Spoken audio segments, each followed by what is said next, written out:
The Whitmore family's annual strategic summit was a polished affair, hosted in their Charleston headquarters. A historic red brick building remodeled into a sleek, glass-paneled command center overlooking the Ashley River. It had been 5 years since I last walked these halls. I was 27 then, freshly graduated from Columbia with dual master's degrees in business analytics and industrial engineering. That was also the day I was publicly dismissed by my uncle, Charles Whitmore. Today I walked in not as Sienna Blake, the non-blood niece they pushed out, but as CEO of Meridian Core Solutions. Quietly, we had become Whitmore Industries' largest private client, channeling just over $74 million through their procurement network. They had no idea it was me. "The numbers this quarter are holding strong," my cousin Bennett declared, tapping through yet another flashy presentation, "thanks largely to our long-term anchor account, Meridian Core Solutions." I stirred my espresso with practiced calm, hiding the grin threatening my composure. I still remembered Bennett's words from 5 years ago. "You're brilliant, Sienna, but this isn't your place. This family runs on legacy and name." Uncle Charles had nodded in agreement. "Talent is fine, but blood is permanent." I looked down at my tablet, pulling up internal financial files delivered by a helpful former intern who'd grown tired of watching fraud go unchecked. Bennett had been cooking numbers for 10 months, losses masked by creative accounting, gaps plugged only by the uninterrupted flow of Meridian's contracts. "Miss Blake?" A soft voice broke my thoughts. It was Lena, Uncle Charles's executive assistant. She gestured to the boardroom doors. "They're ready for your presentation." I rose, smoothing the lapel of my tailored charcoal suit.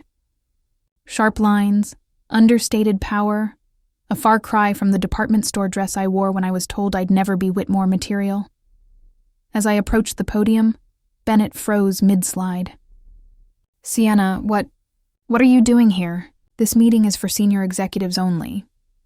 I paused, locking eyes with every confused face at the table. "I'm here representing Meridian Core Solutions.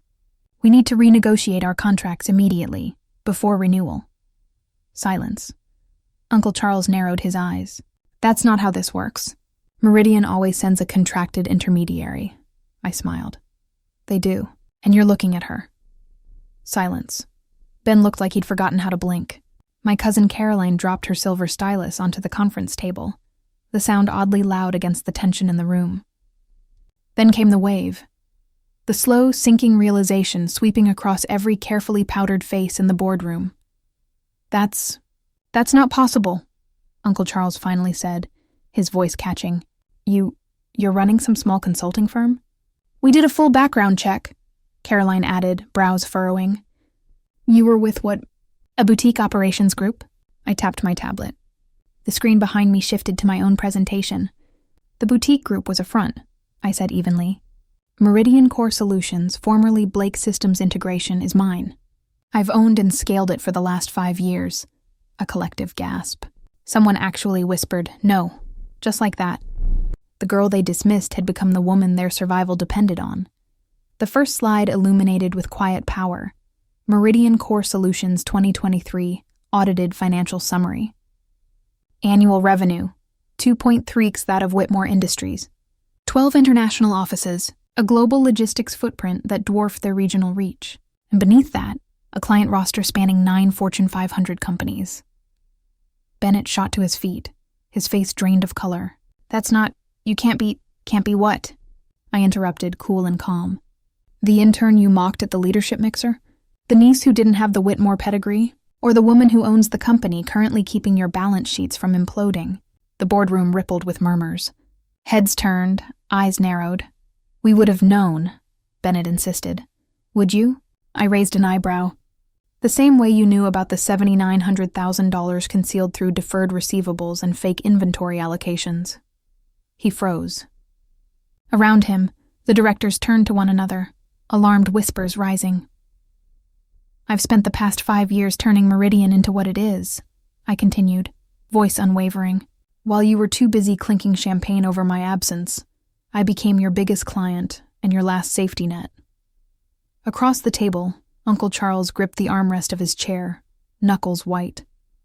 "Why come forward now?" he asked, almost a whisper. I advanced to the next slide, a clean analysis of Whitmore's dependency on Meridian. The numbers were devastating, because it's time to renegotiate, I said simply. And based on what I've uncovered, I'm not sure there's anything worth saving. You can't just pull out, Bennett snapped. Those contracts expire in 4 business days, I replied. And as CEO, I'm no longer convinced your company is stable enough to trust. The room erupted. Directors shouted questions. Caroline turned pale. And Charles, he didn't say a word. He just stared at me like he was seeing me for the very first time. Caroline muttered something about corporate liability under her breath, but her voice was swallowed by the chaos swelling behind her. I remained still, measured, composed. Let the panic settle on them first. I'll be calling an emergency audit meeting tomorrow morning at 9:00 a.m., I said evenly, gathering my tablet and files into a sleek leather folder. My team will be presenting a full forensic review of your financial activity. I suggest you come prepared. This is about revenge, isn't it? Bennett said, his voice cracking despite his best efforts to keep it firm. Because we didn't give you a seat at the table? I paused at the doorway. The memory of that afternoon 5 years ago hit me like a cold wind. Bennett's smug dismissal, Uncle Charles's firm rejection, Caroline's snide laugh as I walked out of the office with my resume in one hand and disappointment tightening in my chest. No, Bennett, I replied, locking eyes with him.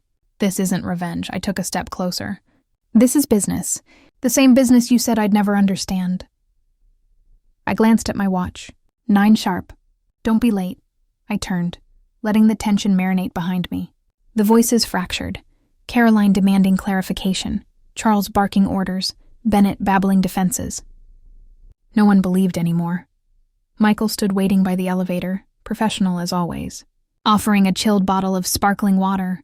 They're unraveling, he said with a small smirk. Exactly as planned, I replied, stepping inside the elevator. If that boardroom twist hit hard, tomorrow is going to break them. And if you're watching this unfold, subscribe, because the audit meeting, that's where the real story begins. I pressed the button for the lobby. Everything in place for tomorrow? I asked, eyes forward. Full audit reports, Michael confirmed. Breakdowns of every manipulated line item, plus a dependency flowchart that'll make their stomachs flip. I smiled faintly. They won't know what hit them. Images flashed through my mind. Uncle Charles's stunned silence, Bennett's pale desperation, Caroline's frantic whispers. The same family that once told me I didn't fit their pedigree. The termination letter? I asked. I'll have the final version in your inbox by 7, Michael replied. Good, I said. I want to review it before they see it. He hesitated. You're really pulling every contract? I met his gaze. Let's just say they're about to learn what earned leverage really looks like. The next morning, I arrived at Whitmore Industries headquarters an hour early. The same building that once turned me away without a second thought. This time, they'd be the ones watching the doors close. The security guard in the Whitmore Industries lobby, the same one from 5 years ago, stood up so fast he nearly spilled his coffee. Miss Blake, he stammered, blinking in surprise. Welcome back, he hesitated for a beat. The board's already gathering upstairs. Early, I murmured, stepping past him. Funny what the scent of collapse does to people. Inside the executive elevator, the polished chrome caught my reflection. The woman they dismissed years ago, too soft, too distant from the Whitmore bloodline, was now the one holding the pen, poised over their future. When I entered the boardroom, the air was thick with tension. Uncle Charles sat stiffly at the head of the table, though his posture had lost its bite. Bennett hunched beside the company counsel, shadows under his eyes.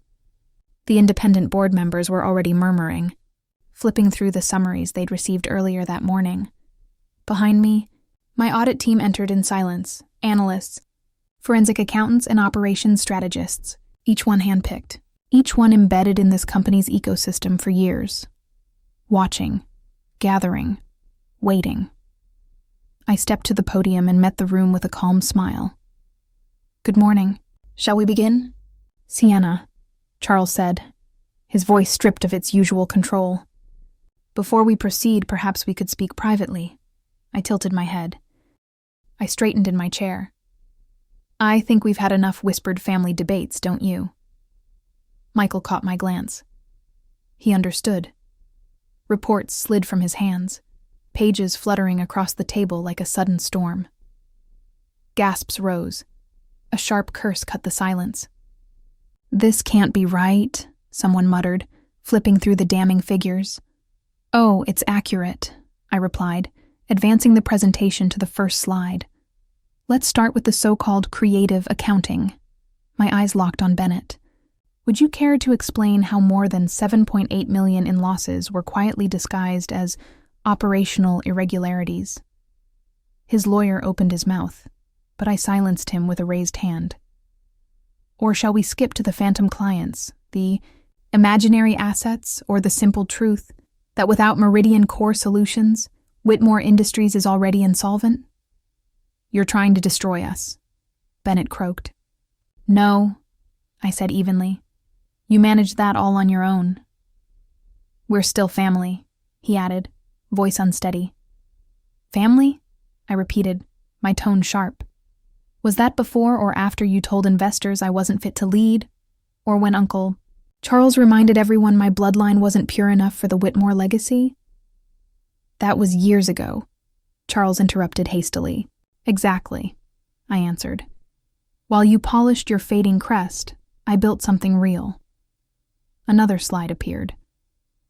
"Meridian Core is now triple your size. 47% of your revenue depends on us.